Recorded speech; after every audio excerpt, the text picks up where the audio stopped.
ఈరోజైతే chicken gravy చేస్తున్నాను నేను. చికెన్, ఆనియన్, కొత్తిమీర, టమాటా, కరివేపాకు, అల్లం వెల్లుల్లి పేస్ట్. బాండి పొయ్యి మీద పెట్టి వేడి చేసి ఆయిల్ వేయాలి. నేను 150 చికెన్కు 4 టీ స్పూన్స్ ఆయిల్ వేసుకున్నా. ఆయిల్ వేసే స్పూన్ ఉంటుంది, దాంతో 4 వేసిన. ఆయిల్ వేడైన తర్వాత ఆనియన్ వేసుకోవాలి. తర్వాత కరివేపాకు,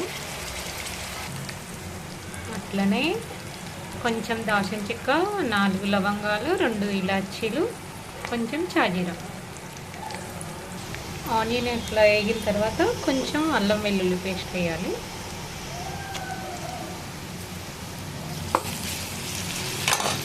అల్లం వెల్లుల్లి పేస్ట్, ఆనియన్ ఇట్లా వేగిన తర్వాత చికెన్ వేయాలి. ఇంకా చికెన్ అయితే కడిగి పెట్టిన నేను. చికెన్ వేసి కలిపి మూత పెట్టేసేయాలి కొంతసేపు, 2 మినిట్స్ తర్వాత మూత తీసి మళ్ళీ కలపాలి ఒకసారి. వేగిన తర్వాత మళ్ళీ కొంతసేపు వేయాలి. మళ్ళీ మూత తీసి కలిపి టమాటా వేసుకోవాలి. ఇప్పుడు తర్వాత కొంచెం కొత్తిమీర, కొంచెం లాస్ట్లో వేయాలి, ఇప్పుడు కొద్దిగా వేయాలి. తర్వాత పసుపు, ఇంకా కారం వేసుకోవాలి. నేను కొంచెం కారం ఎక్కువే వేస్తాం, మేము కారం ఎక్కువ తింటాం.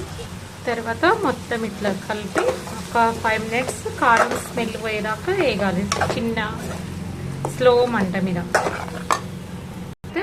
ఇప్పుడు ఒకసారి మూత తీసి చూద్దాం. మంచిగా ఆయిల్ బయటకు వచ్చింది. ఇంకా కొంతసేపు వేగాలి. మళ్ళీ కొంచెం చికెన్ మసాలా ఇది నేను ఇంట్లోనే రెడీ చేసిన, అన్ని ఎచ్చాలు వేయించి మిక్స్ పట్టిన. ఆఫీస్ అన్ని ఎచ్చాలు వేసి మళ్ళీ ఒకసారి కలుపుకొని మూత పెట్టాలి. ఇంకా ఆఫీస్ మళ్ళీ ఒకసారి కలుపుకొని కొన్ని వాటర్ వేసుకోవాలి. నేనైతే గ్రేవీకి మామూలుగా ఉండాలని ఒక గ్లాస్ వాటర్ వేస్తున్నా, సరిపోతుంది. ఎక్కువ పల్సగా కాకుండా చిక్కగా కాకుండా మామూలుగా ఉండాలంటే ఒక 2 మినిట్స్. మళ్ళీ ఓకే, చికెన్ కర్రీ అయితే రెడీ. ఎండుకాలం కాబట్టి కొంచెం పల్సగా